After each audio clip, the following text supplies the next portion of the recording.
Hello everybody on Big Boy Rails. This is my new Heritage on the move.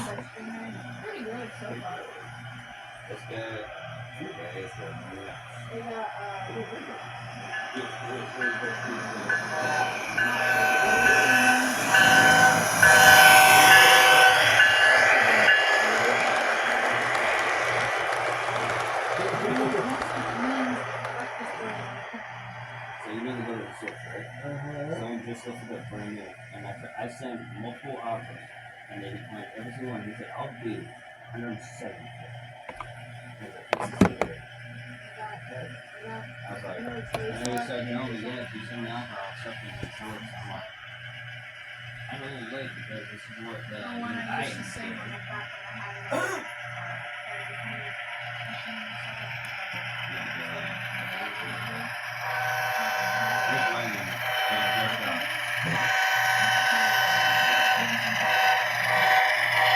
You know who Abbott is?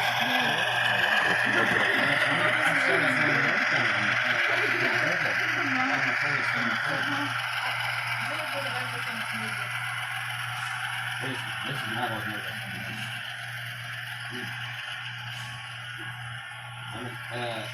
I talked to someone on eBay that he thought I had one that I was going to sell, and I said no, I've been looking for one that's still current because but he's having a hard time getting it.